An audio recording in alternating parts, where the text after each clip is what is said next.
Aku tidak pernah membayangkan hidupku akan berubah hanya karena satu bunyi kunci yang dikaitkan dari luar pagar. Malam itu, rumah terasa asing, sunyi, dan penuh ancaman yang tak terlihat. Aku menuliskan kisah ini bukan untuk mencari simpati, tapi agar suaraku didengar. Jika kamu pernah merasa terjebak, sendirian, dan takut, tetaplah di sini bersamaku. Dukunganmu, sekecil apapun, adalah alasan aku berani melanjutkan cerita ini hingga akhir. Aku masih berdiri di depan pintu ketika suara mesin mobil suamiku menghilang di ujung jalan. Debu tipis berterbangan, lalu semuanya kembali sunyi. Terlalu sunyi. Biasanya aku akan masuk, menyiapkan teh, lalu menunggu kabarnya dari luar kota. Tapi entah kenapa, pagi itu dadaku terasa sesak, seperti ada sesuatu yang tertinggal, atau sengaja ditinggalkan. Dinas cuma 3 hari, katanya sebelum pergi. Senyumnya rapi, suaranya tenang. Terlalu tenang, aku menutup pintu, lalu baru sadar suara klik lain menyusul. Bukan dari pintu. Dari luar. Dari arah gerbang besi, langkahku terhenti, aku berbalik, menatap pagar tinggi yang membatasi rumah ini dengan dunia luar. Dari dalam, kulihat gembok besar tergantung di sana. Mengkelap. Baru. Dadaku langsung berdebar keras, "Mas?" Panggilku refleks. Meski aku tahu tak ada jawaban, aku berlari kecil mendekat, mengguncang pagar itu. Tak bergerak sedikit pun. Kunci itu nyata. Bukan imajinasiku. Tanganku gemetar, keringat dingin mulai membasahi pelipis. Kenapa dia mengunci dari luar? Ponselku kurogoh dari saku. Layar menyala, tanpa sinyal. Aku mencoba berjalan ke sudut rumah, ke lantai 2, ke belakang. Tetap nihil. Rumah ini seperti kotak tertutup rapat. Cantik dari luar, tapi kini terasa seperti kandang. "Bu." Suara kecil memanggil dari dalam, aku menoleh. Di ambang pintu ruang tengah, anak tiriku duduk di kursi rodanya. Tubuhnya kurus, wajahnya pucat seperti biasa. Kakinya tak pernah bisa digerakkan sejak kecelakaan bertahun-tahun lalu. Selama ini, ia lebih sering diam, menunduk, dan menghindari tatapan. "Iya, nak," jawabku berusaha tersenyum, meski tenggorokanku tercekat. "Ayah sudah pergi?" Aku mengangguk. "Sudah." Matanya menatap gerbang. Lama. Terlalu lama untuk ukuran seorang anak yang biasanya tak peduli pada apapun di luar kamarnya. "Bu, gerbangnya dikunci, ya?" Pertanyaannya membuat jantungku seperti berhenti sesaat. "Kamu tahu?" Ayah menggenggak pelan. Tadi aku dengar bunyinya. Aku mencoba tertawa kecil, menenangkan diri sendiri. Mungkin ayah lupa. Nanti juga dibuka. Tapi kata-kataku terdengar kosong. Bahkan di telingaku sendiri, aku masuk ke dapur, mencoba menyibukkan diri. Tanganku gemetar saat menuang air. Pikiranku berputar liar. Kenangan-kenangan kecil tentang sikap suamiku yang dulu kuabaikan kini muncul satu persatu. Cara ia terlalu sering menanyakan sertifikat rumah. Nada suaranya yang berubah saat membahas harta. Tatapannya yang dingin pada anaknya sendiri. Aku menoleh ke arah anak itu. Ia kini berada lebih dekat ke dapur. Kursi rodanya bergerak perlahan. "Bu," katanya lagi, lebih pelan. "Kalau nanti ada apa-apa, Ibu jangan panik." Aku menatapnya, bingung. "Maksudmu?" Ia mengangkat wajahnya. Untuk pertama kalinya sejak aku mengenalnya, matanya menatap lurus ke mataku. "Bukan mata anak 5. Ada sesuatu di sana." Ketegasan. Ketenangan yang aneh. "Percaya sama aku," ucapnya. Kalimat itu membuat bulu kuduku meremang. Belum sempat aku bertanya lebih jauh. "Hedang kemensiam sesuatu yang asing." Menyengat. Aku mengendus udara. Lalu menoleh ke arah jendela belakang. Bau bensin, jantungku berdegup keras. Aku berlari ke belakang rumah. Di balik semak, tersembunyi jeriken biru setengah penuh. Tanganku lemas. Dunia terasa berputar, ini bukan kelalaian. Ini rencana. Aku terduduk di tanah, napasku terengah. Dari kejauhan, kudengar suara kursi roda mendekat. "Bu." Suara anak itu kini terdengar lebih tegas. "Kita tidak punya banyak waktu." Aku menatapnya dengan mata berkaca-kaca. Apa yang sebenarnya terjadi? Ia menatap rumah itu, lalu kembali menatapku. "Ayah ingin rumah ini? Dan semua yang ada di dalamnya." Aku menelan ludah.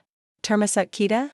Ia mengangguk perlahan, dan di saat itulah aku sadar, rumah yang selama ini kupikir tempat berlindung, telah berubah menjadi jebakan.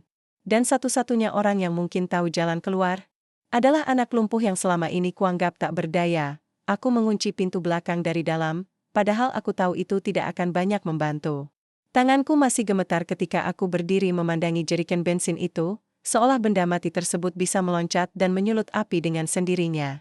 Bau menyengatnya menempel di hidung, membuat kepalaku pening dan dadaku semakin sesak. Tenang, Bu, suara anak itu terdengar di belakangku.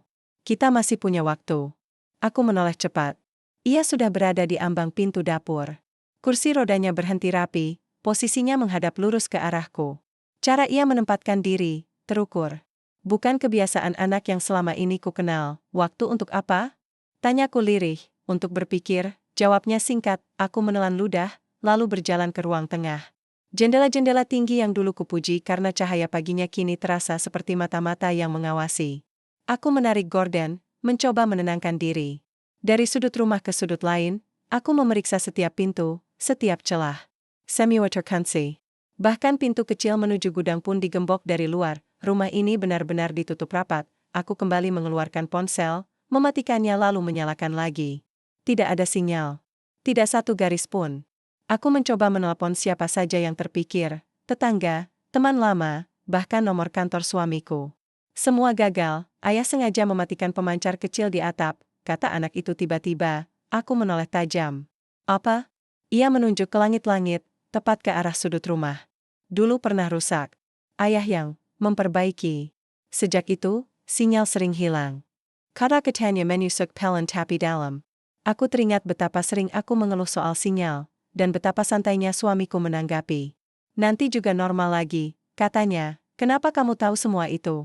Tanyaku, suaraku bergetar. Ia tak langsung menjawab. Tangannya bergerak mendorong roda, mendekatiku. Karena aku harus tahu. Aku ingin bertanya lebih banyak, tapi langkah kaki membawaku ke arah tangga. Aku naik ke lantai 2, berharap ada satu jendela yang bisa dibuka lebar. Dari atas, kulihat pagar tinggi menjulang, terlalu lisan untuk dipenjat.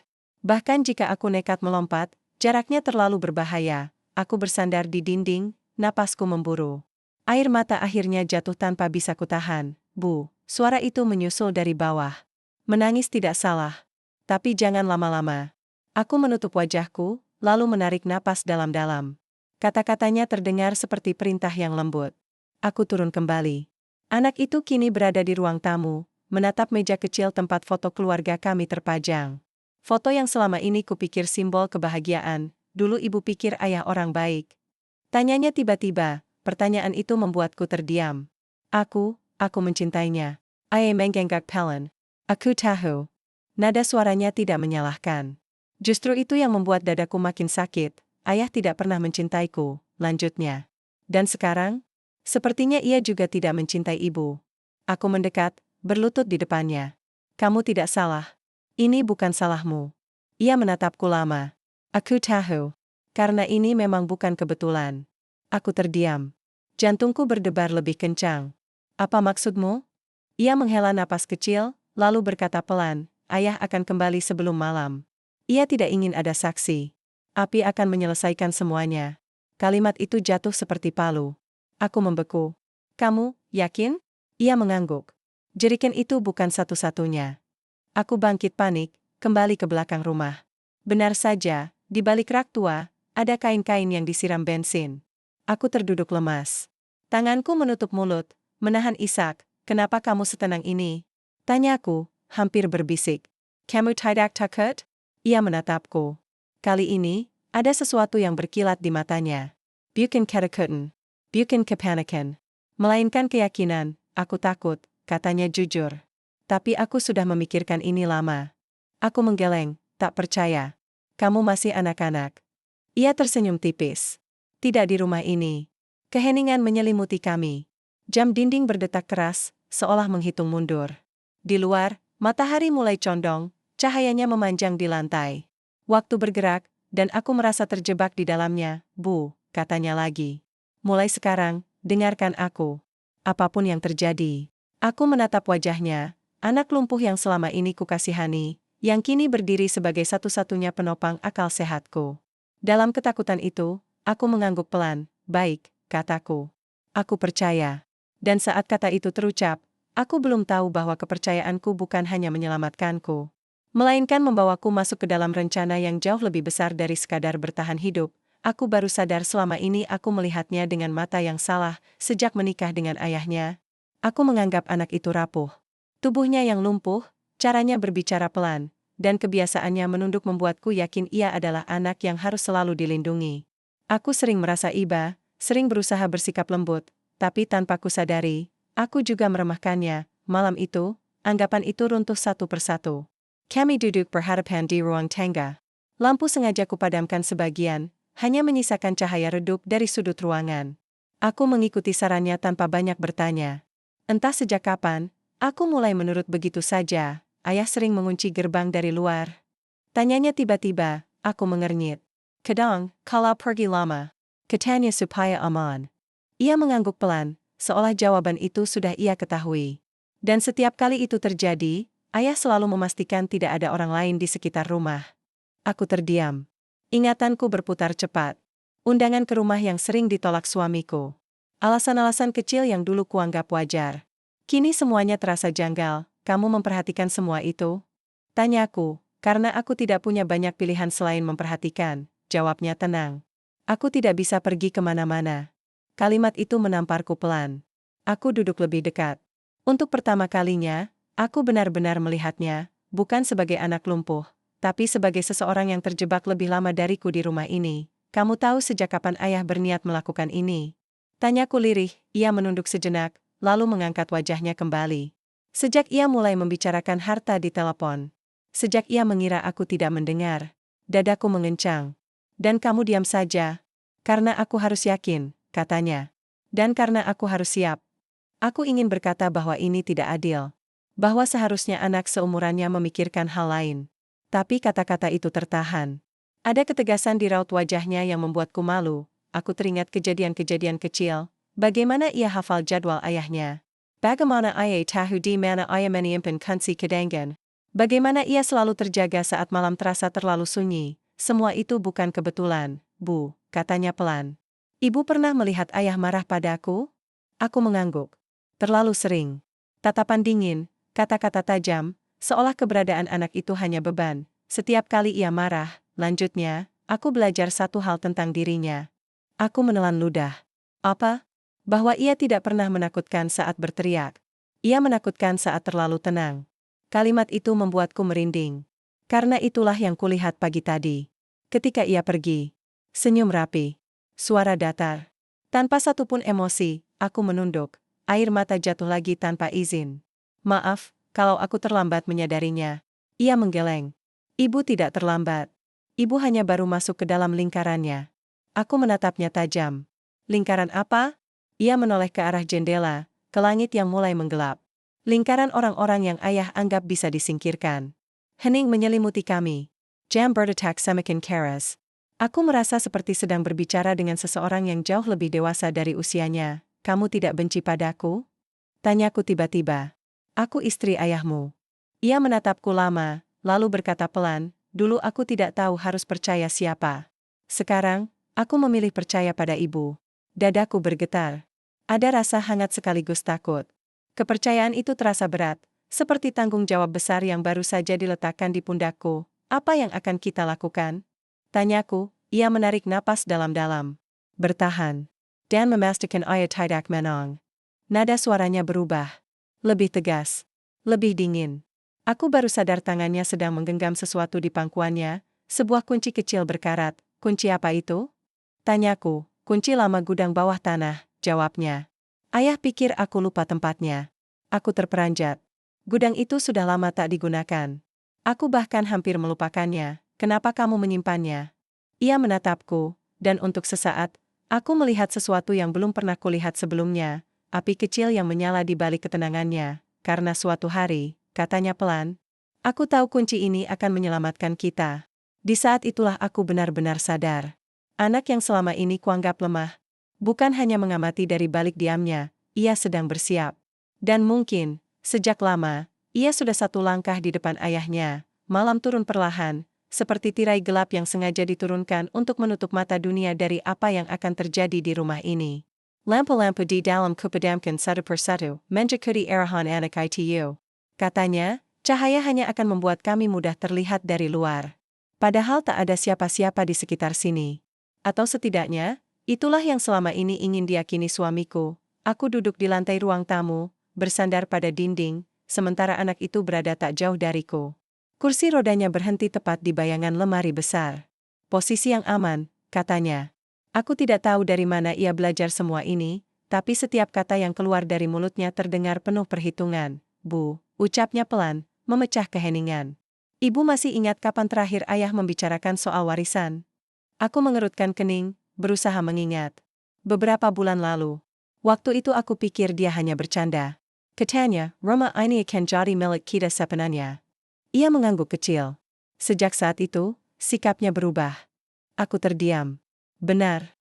Sejak pembicaraan itu, suamiku sering pulang larut, lebih banyak menelepon di luar rumah, dan mulai memperlakukan kami seperti orang asing. Aku mengira itu tekanan kerja. Aku memilih percaya, karena mencurigai terasa lebih menyakitkan. Bu tahu, lanjut anak itu, kalau rumah ini bukan atas nama ayah? Aku menoleh cepat. Apa? Ia menatapku lurus. Nama di sertifikat bukan ayah. Dan Bukanebio. Jantung berdegap keras. Lalu atas nama siapa? Ia tidak langsung menjawab. Tangannya mencengkeram roda kursinya erat, seolah menahan sesuatu yang ingin keluar terlalu cepat. Orang yang ayah pikir sudah tidak berdaya. Aku menatapnya, napasku tercekat. Kamu? Ia mengangguk pelan, kepalaku terasa ringan, dunia seperti miring sesaat. Tapi, bagaimana bisa? Karena ayah tidak pernah benar-benar memperhatikanku, katanya datar. Ia hanya melihat kursi roda. Ia lupa bahwa sebelum kecelakaan, aku sudah cukup besar untuk mengingat banyak hal. Aku menutup mulutku, menahan isak. Potongan-potongan cerita mulai tersusun di kepalaku. Sikap dingin suamiku. Kebenciannya yang tak pernah ia sembunyikan pada anaknya sendiri. Ketamakan yang perlahan tumbuh menjadi rencana keji. Jadi, ini semua? Suaraku bergetar. Mengurung kita, bensin, api? Semua karena rumah ini? Dan uang lain yang menyertainya, jawabnya lirih. Asuransi. Dokumen. Semua akan jadi miliknya kalau kita dianggap? Tidak ada. Aku menggigil. Kata-kata itu terlalu dingin untuk diucapkan seorang anak. Tapi kenyataan jauh lebih dingin di luar, enggan berdizer pelan. Aku mendengar suara dedaunan bergesekan, membuatku refleks menoleh ke jendela. Bayangan pepohonan bergerak, seperti sosok-sosok yang mengintai. Ketakutan kembali merayap, mencengkeram tenggorokanku. Bu takut? Tanyanya, aku mengangguk jujur. Sangat. Ia menatapku dengan sorot mata yang lembut, berbeda dari ketegasan sebelumnya. Aku juga. Tapi takut tidak boleh menggantikan kita. Aku menarik napas panjang. Lalu apa rencanamu? Ia menunduk sejenak, lalu mengangkat wajahnya kembali. Ayah akan kembali malam ini atau besok pagi. Ia akan memastikan semuanya siap. Tapi ia tidak tahu satu hal. Apa? Bahunya sedikit menegang. Bahwa aku tidak diam saja. Ia lalu menjelaskan, perlahan dan hati-hati. Tentang gudang bawah tanah yang jarang digunakan. Tentang jalur sempit yang mengarah keluar pagar, tertutup semak dan tanah lembab. Tentang dokumen-dokumen lama yang ia sembunyikan, bukti bahwa ayahnya telah memalsukan banyak hal. Aku mendengarkan dengan campuran kagum dan ngeri. Setiap detail terasa terlalu matang untuk seorang anak. Tapi disitulah aku sadar, ia telah hidup dalam ancaman lebih lama dariku, Bu, katanya, suaranya kini lebih rendah. Kalau nanti ayah datang dan semuanya jadi kacau, ibu harus percaya padaku. Jangan ragu. Aku menatapnya, mataku basah. Aku tidak akan meninggalkanmu. Ia tersenyum kecil. Aku tahu. Tiba-tiba, dari kejauhan, terdengar suara mesin mobil. Samar, tapi cukup jelas untuk membuat kami membeku. Aku menahan napas, jantungku seakan meloncat keluar. Itu dia? Bisikku, ia memiringkan kepala, mendengarkan dengan saksama. Lalu menggeleng. Bukan. Tapi waktunya sudah dekat. Aku memeluk lututku, mencoba menenangkan diri. Di dalam kepalaku, satu kalimat terus berputar, ia ingin membakar kami hidup-hidup, dan di tengah ketakutan itu, satu kesadaran pahit muncul. Suamiku tidak hanya merencanakan kematian kami. Ia telah menghitungnya dengan rapi, namun malam itu, untuk pertama kalinya, aku tahu. Kami tidak sepenuhnya tak berdaya, waktu bergerak lambat, seperti sengaja mempermainkan kami. Jam dinding berdetak terlalu keras di telingaku, setiap detiknya terdengar seperti peringatan bahwa kami semakin dekat pada sesuatu yang tak bisa dihindari. Aku duduk di lantai ruang tamu, punggungku bersandar pada dinding dingin, sementara anak itu berada di hadapanku. Cahaya redup lampu membuat wajahnya setengah tertutup bayangan. Bu, katanya pelan, memecah keheningan. Sekarang ibu harus dengar baik-baik. Aku mengangguk. Tenggorokanku kering, Tapi aku memaksakan diri untuk fokus. Ayah tidak akan langsung menyalakan api, lanjutnya. Ia ingin memastikan kita benar-benar terjebak. Ia akan mengecek dari luar. Mendengar. Menangga. Bayangan itu membuat perutku mual. Dan kalau dia tahu kita masih hidup? Justru itu yang ia inginkan, jawabnya tenang. Katakan. Aku memejamkan mata sejenak. Selama ini aku mengira keberanian berarti melawan dengan suara keras, dengan amarah. Tapi anak di depanku ini menunjukkan bentuk keberanian yang berbeda, diam, terencana, dan tak tergoyahkan. Ia menggerakkan kursi rodanya sedikit ke samping, lalu meraih tas kecil yang sebelumnya tak kusadari. Dari dalamnya, ia mengeluarkan beberapa benda, senter kecil, korek api, dan gulungan kain. Kamu menyimpan semua ini? Tanyaku, nyaris berbisik, ia mengangguk. Sedikit demi sedikit. Ayah jarang memperhatikan. Aku menatapnya dengan campuran kagum dan perih. Seharusnya kamu tidak perlu melakukan semua ini. Ia tersenyum tipis. Tapi aku melakukannya. Ia lalu meminta bantuanku. Kami bergerak pelan menuju gudang bawah tanah. Tangga sempit itu berderit saat kami menuruni anak-anak tangga yang lembab. Bautana dan kayu lepuk meniergap hidungku. Aku menahan napas, takut suara sekecil apapun akan terdengar keluar. Di bawah, ia mengarahkanku ke sudut tertentu. Di sini, katanya. Kalau nanti api menyebar, tempat ini paling lama terjangkau. Aku mengangguk, meski pikiranku dipenuhi ketakutan. Tanganku gemetar saat membantu memindahkan beberapa barang ringan, mengikuti arahannya. Ia tahu persis apa yang harus disingkirkan dan apa yang harus ditinggalkan. Kamu sering ke sini? Tanyaku, tidak sering, jawabnya. Tapi cukup. Aku menatapnya, dan tiba-tiba dadaku terasa sesak. Anak ini, yang selama ini kuanggap lemah, sedang memimpin kami dalam situasi hidup dan mati. Dan ia melakukannya tanpa ragu. Saat kami kembali ke atas, bau bensin terasa lebih kuat.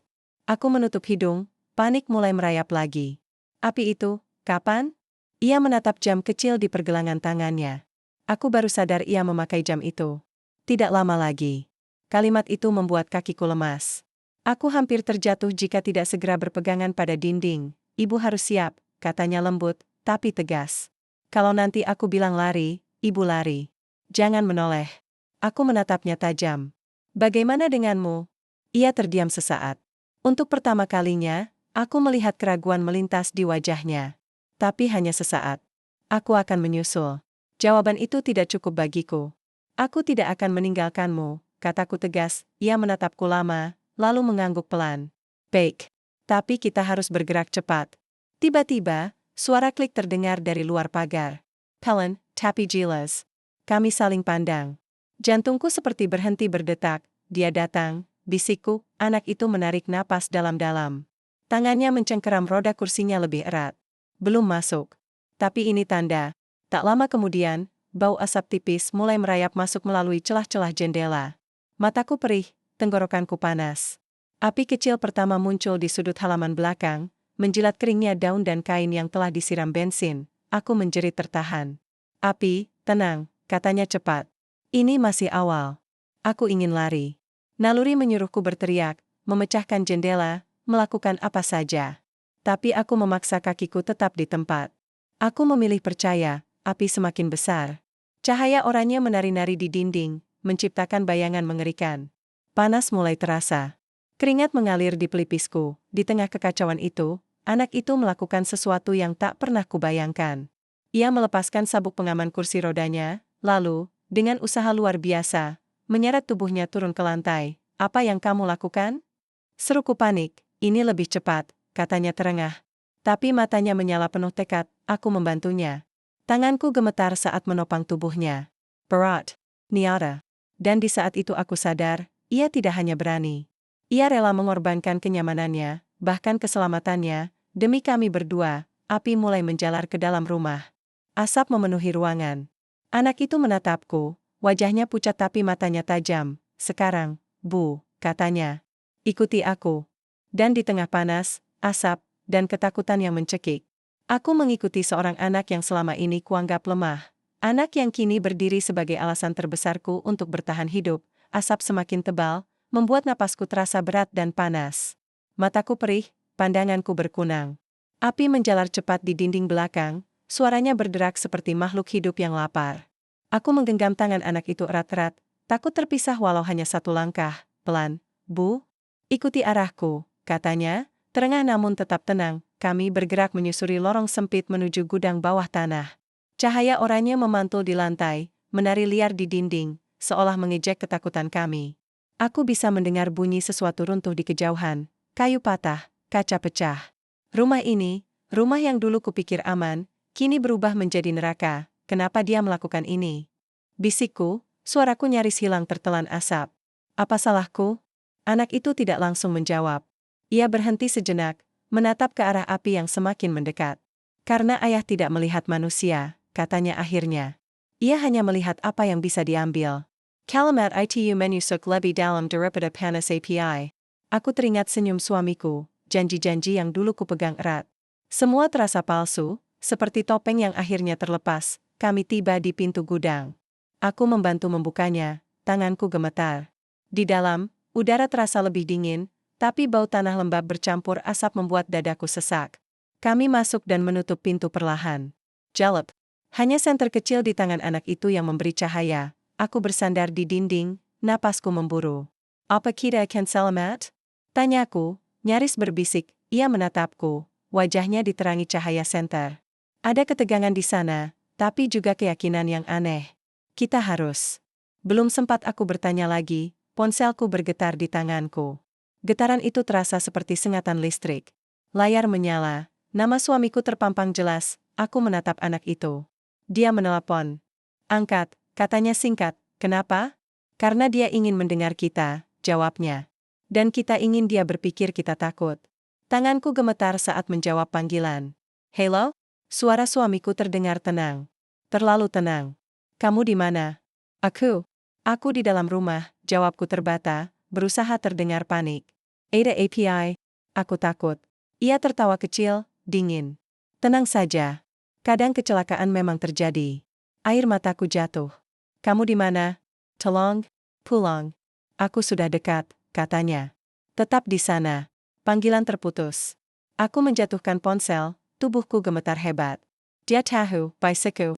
Dia tahu kita di dalam. Anak itu mengangguk pelan. Itu yang ia mau. API di luar semakin ganas. Panas merembes menembus dinding gudang.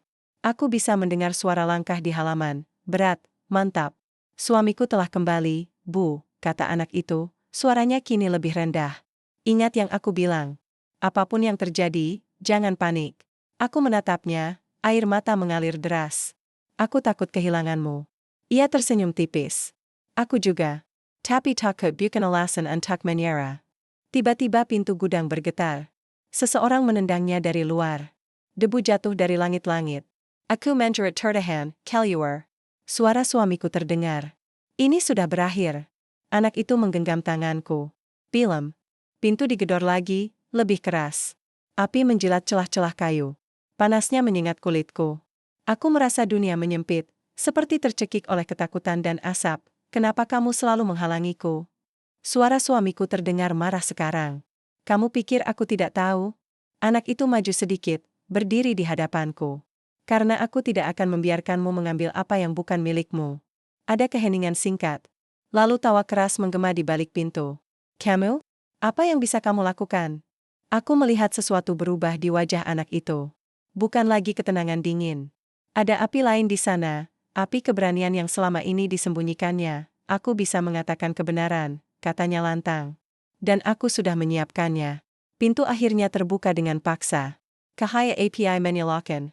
Sosok suamiku berdiri di ambang, wajahnya dipenuhi amarah dan kepuasan aneh. Ia menatapku sekilas, lalu menatap anak itu dengan jijik. Kamu seharusnya tidak pernah lahir, katanya, kalimat itu menghantamku seperti pukulan. Aku ingin berteriak, tapi suaraku terkunci di tenggorokan, anak itu tidak mundur. Dan kamu seharusnya tidak pernah menjadi ayah. Api semakin dekat. Panas tak tertahankan. Dalam kekacauan itu, aku sadar, ini bukan hanya soal bertahan hidup. Ini tentang pengkhianatan yang akhirnya terbuka, tentang kebenaran yang menuntut untuk dihadapi, dan di tengah api yang mengamuk, aku melihat dengan jelas, suamiku bukan lagi pria yang kucintai. Ia adalah musuh. Sementara di depanku berdiri seorang anak yang selama ini kusepelekan, yang kini menjadi satu-satunya alasan aku masih bernapas. Api memantul di mata suamiku, membuat sorot wajahnya tampak asing, liar, penuh ambisi yang tak lagi ia sembunyikan. Panas menyergap kami bertiga, memaksa napasku tersendat. Aku berdiri kaku di belakang anak itu, tubuhku gemetar, pikiranku berputar mencari celah yang mungkin menyelamatkan kami. Kamu berdiri di depanku. Suara suamiku mengejek. Kamu pikir itu membuatmu berani? Anak itu tidak menjawab. Ia melangkah setengah maju, gerakan yang membuatku tercekat. Kakinya, yang selama ini kupikir tak mampu menopang, kini bertumpu dengan goyah namun nyata. Bukan berdiri tegak seperti orang sehat, tapi cukup untuk membuat jarak di antara mereka menyempit. Aku menutup mulutku. Dunia terasa berhenti. Kamu bisa berdiri? Bisikku, tak percaya. Ia menoleh sekilas padaku. Tidak lama, katanya pelan. Tapi cukup. Suamiku tertawa keras, tawa yang terdengar rapuh. Trik murahan. Kamu selalu suka drama. Bukan trik, jawab anak itu. Ini pilihan.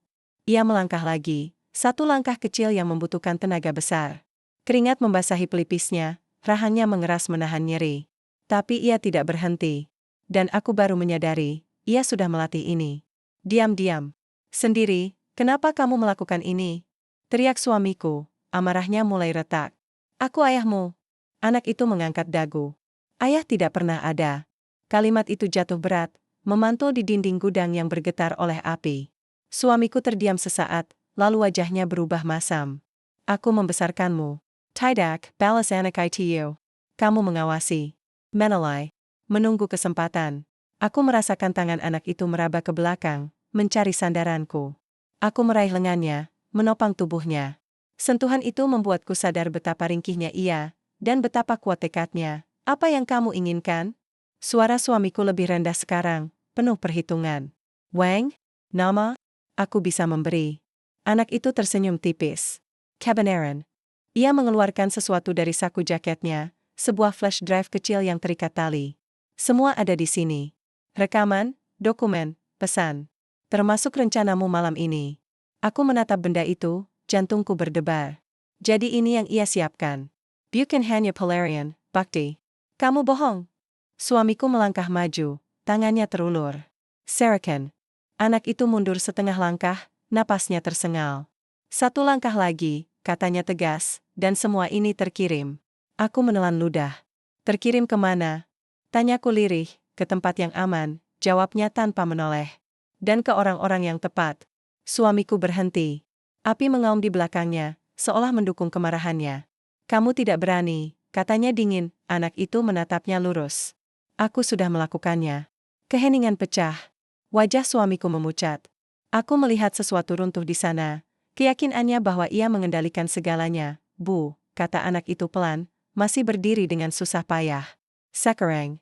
Aku mengerti. Ini saatnya bergerak. Kami berbalik menuju lorong sempit yang mengarah ke gudang bawah tanah. Panas membakar punggungku, asap menyesakkan. Aku memapah anak itu, langkah kami tidak rapi tapi bertekad. Berhenti. Teriak suamiku. Langkah kakinya menyusul, anak itu menekan sebuah tombol kecil di senter. Cahaya berkedip, lalu mati. Gelap menyergap. Aku menahan napas. Dalam gelap, aku mendengar batuk suamiku, langkahnya tersandung. Ke kiri, bisik anak itu, kami berbelok. Tangga lembab menyambut. Aku hampir tergelincir, tapi anak itu mengunci lenganku, menopang balik. Sebuah ironi yang membuat mataku panas. Kenapa kamu tahu jalannya? Bisikku, karena aku mempelajarinya, jawabnya singkat, kami tiba di ruang sempit yang lebih dingin. Anak itu terjatuh berlutut, napasnya terengah. Aku berlutut di sampingnya, memeluk bahunya, kamu sakit? Tanyaku panik, ia menggeleng. Kapek. Tapi belum selesai. Di atas, suara runtuhan terdengar. API semakin ganas. Aku memejamkan mata, memaksa diriku tenang. Apa rencanamu sekarang? Ia menatapku, mata berkilat oleh cahaya redup. Kita bertahan sampai bantuan datang. Dan memastikan ayah tidak bisa menghapus jejak. Bantuan? Aku menatap sekeliling, ragu. Ia tersenyum kecil. Perkayala. Aku ingin bertanya lebih banyak, tapi suara sirene jauh, samar namun nyata, menembus malam. Dadaku mengembang. Harapan, anak itu menghela napas panjang, seolah beban besar terangkat. Dengar itu? Aku mengangguk, air mata mengalir. Ayah. Di saat itu, aku memahami satu hal dengan jelas, anak ini tidak pernah lemah. Ia hanya memilih diam, hingga waktunya tepat, dan ketika waktunya tiba, ia berdiri. Untuk dirinya, untukku, dan untuk kebenaran yang tak lagi bisa dibakar, sirene itu terdengar seperti doa yang akhirnya dijawab. Semakin lama semakin jelas, memecah malam yang dipenuhi asap dan bau terbakar. Aku memeluk anak itu erat-erat, tubuhnya bergetar bukan hanya karena kelelahan, tapi karena sesuatu yang selama ini ia tahan sendirian. Kita belum aman, katanya pelan. Seolah membaca harapanku yang terlalu cepat tumbuh, aku menatapnya. Tapi bantuan datang. Ia mengangguk, lalu mengalihkan pandangannya ke arah tangga. Ayah tidak akan menyerah semudah itu.